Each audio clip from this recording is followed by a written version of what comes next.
Selamat pagi kepada Pak Eko dan Bu Wati yang sudah hadir di Kafe Layang-Layang Putus.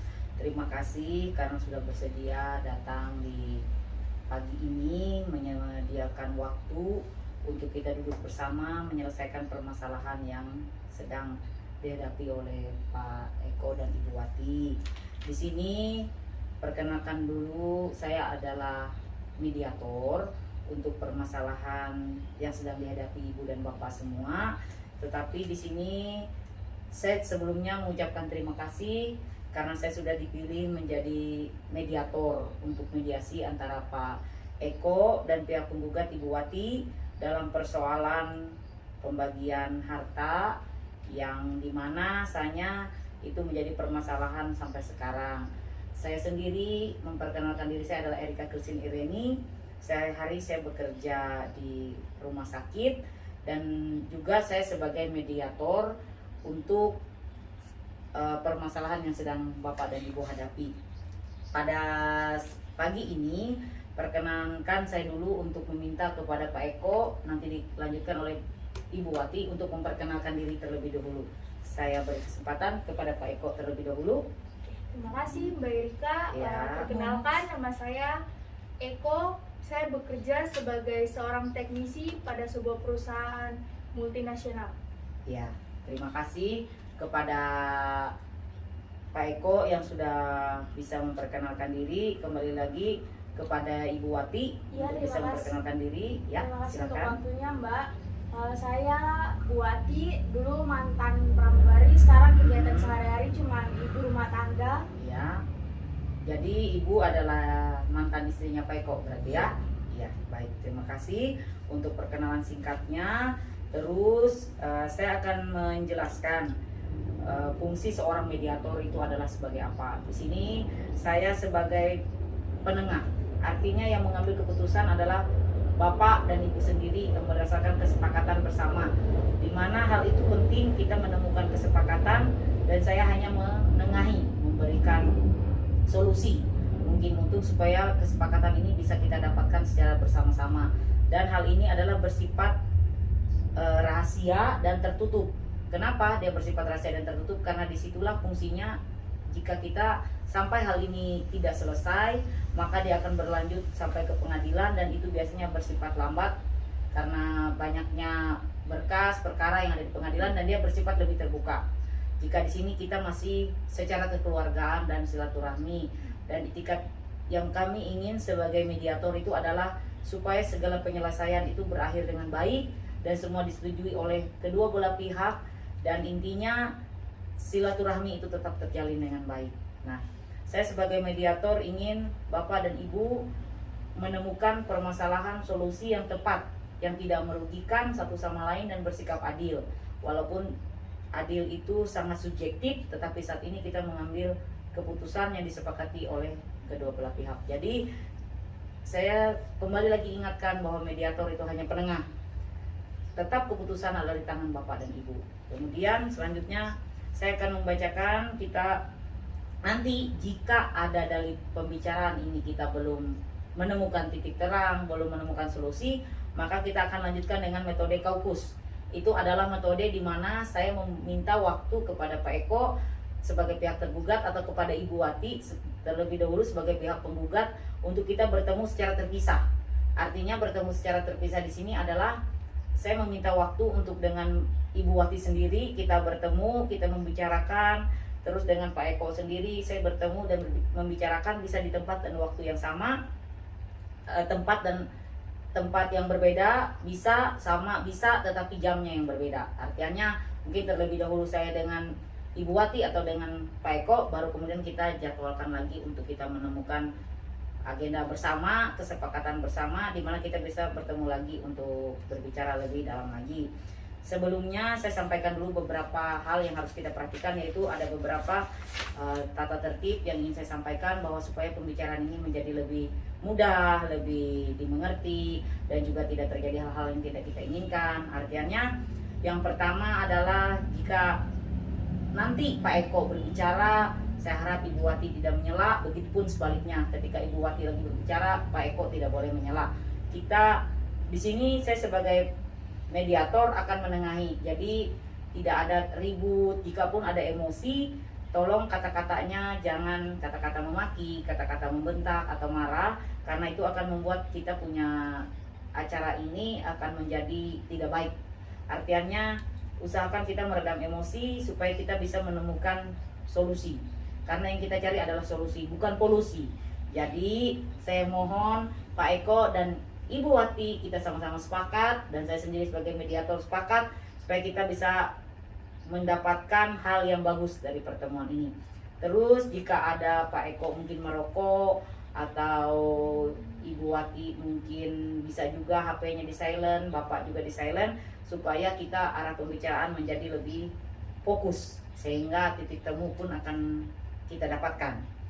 Kemudian jikapun dari pembicaraan kita hari ini tidak ada tetap solusi yang kita terima, kembali lagi saya ingatkan, kita akan mengadakan metode kaukus tadi, yaitu pertemuan terpisah masing-masing dengan pihak penggugat dan pihak tergugat. Sebelumnya, setelah ini saya ingin kita tetap berdamai antara Bapak dan Ibu, jangan ada di belakang-belakang nanti ribut atau bagaimana. Kita habis-habis bicara sekarang. Tapi sebelumnya saya silakan dulu kepada Pak Eko. Sehat Pak hari ini? Ya, Ibu Wati? sehat. Oh ya. Jadi silahkan Pak Eko, mungkin apa yang sebagai pihak tergugat dulu sudah, baru kita kepada pihak penggugat. Apalah yang digugatkan oleh Ibu Wati adalah beliau menginginkan semuanya dibagi dua, baik rumah dibagi dua, rekening, uang dibagi dua, mobil Fortuner dibagi dua. Dari sisi tergugat Pak Eko, justru saya lihat di sini adalah ingin semuanya, rumah menjadi milik Pak Eko, rekening menjadi milik Bu Wati, dan uang saja mobil Fortuner yang dibagi dua. Nah, jadi ini yang tidak sepakat. Tapi coba kita mulai dulu dari Pak Eko sudah ya, Bu ya, sebagai pihak tergugat. Bagaimana Ibu? Bapak. Maaf. Kalau dari terima kasih Mbak Ya. atas kesempatannya. Kalau dari saya, ya seperti yang Ibu bilang tadi, Iya, tetap saya menginginkan rumah menjadi milik saya, iya, rekening deposito akan menjadi milik mantan istri saya, Ibu Wati, iya, dan mobil Fortuner akan kami bagi dua, iya, Ibu Wati satu dan saya satu. iya. Jadi dibagi dua ya pembelanjaannya. Oke. Jadi saya bisa mengambil kesimpulan di sini untuk yang Pak Eko sendiri sebagai pihak tergugat adalah ingin rumah sendiri menjadi milik Pak Eko, rekening diserahkan kepada Ibu Wati, dan mobil Fortuner dibagi dua. Nah, kemudian saya berikan kesempatan lagi kepada Ibu Wati ya Pak, Iya. sebagai pihak yang menggugat. Bagaimana Ibu? Makasih untuk waktunya Mbak. Kalau Ya. saya mau semuanya dibagi adil aja biar Iya. rekening dibagi dua, jumlah uangnya bagi dua gitu Ya. maksudnya. Mobil dibagi dua, rumah juga kalau bisa dihancurin aja nggak apa-apa. Iya, yang penting intinya Harusnya. dibagi dua. Iya. Oke, siap. Jadi di sini Ibu Wati menuntut semuanya adalah dibagi dua. Artinya rumah yang tadi Pak Eko inginkan itu untuk Bapak sendiri dibagi dua, rekening yang harusnya menjadi Ibu Wati juga dibagi dua, dan juga mobil Fortuner juga dibagi dua. Oke, nanti di sini saya sebagai mediator bisa melihat bahwa ada tidak sepakat di antara Bapak dan Ibu walaupun sudah bercerai, dan Ibu Wati sendiri sudah tidak bekerja lagi sejak menikah ya Bu ya. Jadi dari sini kita harus berpikir juga ada di antara Ibu dan Bapak kan namanya rumah tangga pasti memiliki lika-liku, pasti memiliki permasalahan. Sudahlah, itu sudah sekarang sudah cerai dan kita tidak bisa menoleh ke belakang lagi, tetapi kita bisa melihat ke depan anak. Di mana anak itu masih butuh kasih sayang, butuh pendidikan, butuh masa depan. Nah, disitulah peran kita sebagai Bapak Eko dan Ibu Wati, perannya sebagai orang tua untuk lebih bagaimana bisa memberikan anak itu sesuatu kenyamanan. Artinya di sini adalah sebagai orang tua apa yang kita bisa berikan kepada anak. Jika dilihat dari sini, kasihan psikis anak Bapak dan Ibu, di mana dia pasti akan tetap butuh kasih sayang, dia tetap butuh penghidupan, sedangkan anak sedang tinggal dengan Ibu Wati ya, Iya. dan Ibu Wati tidak bekerja. Apakah ada mungkin Pak Eko bagaimana bisa supaya anak ini yang di tangan Ibu Wati juga bisa mendapatkan kenyamanan selain tadi itu bermasalah di soal pembagian harta. Mungkin ada masukan dari Pak Eko, kami silakan. Untuk anak sendiri ya Mbak ya. Ya.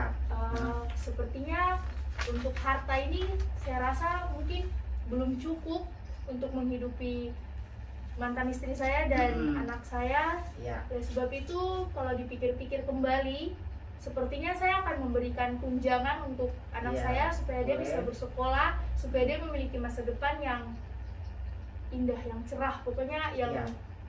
saya impikan. Oke, siap, makasih. Jadi mungkin tunjangan, iya. Terus soal yang harta tadi bagaimana jadinya? Dari sisi Ibu Wati kan inginnya dibagi dua semuanya. Nah, mungkin dari Ibu Wati bagaimana? Masih Saya tetap masih tetap dengan Mbak dibagi dua? untuk harus dibagi dua. Oke, dari sini masih bagaimana Bapak? Mungkin bisa ada solusi sehingga atau kita harus metode kaukus atau bagaimana soal yang harta ini kan masih menjadi perdebatan. Yang di sinilah kita duduk bersama untuk menjelaskan prosesnya bagaimana maunya. Oke, baik. Dari harta yang tadi ya, dari Ya. rumah, Ya. mobil dan Rekening. Iya. baik. Sepertinya menurut saya sebaiknya kita bagi dua saja ya, Iya. Iya, supaya oke. adil. Oh, jadi tidak ada unsur paksaan, tidak ada apa Bapak pihak tergugat tetap ingin dibagi dua jadinya Dibagi dua saja, biar oke, adil. biar adil karena untuk anak juga kan ke depannya, anak mengingat anak, karena memang namanya permasalahan rumah tangga dengan pembagian harta seperti ini, maka kasihan di anak kalau anak masih dalam tahap pengawasan, harus sekolah, pendidikan. Jadi saya di sini sudah memberikan catatan di mana Bapak dan Ibu sendiri memiliki Pak Eko ingin hartanya rumah menjadi milik Pak Eko, rekening menjadi milik Bu Wati, mobil Fortuner dibagi dua. Tetapi dari sisi Ibu Wati ingin semuanya dibagi dua. Tapi tadi sudah sepakat Dibagi dua. dibagi dua semua karena mengingat anak. Begitu juga Ibu Wati sudah setuju. Oke, saya sangat berterima kasih. Jika demikian tidak ada lagi istilahnya kita sepakat sekarang. Jadi jika sepakat, saya akan membuat kesepakatan perdamaian supaya di belakang di kemudian hari tidak lagi menjadi perdebatan.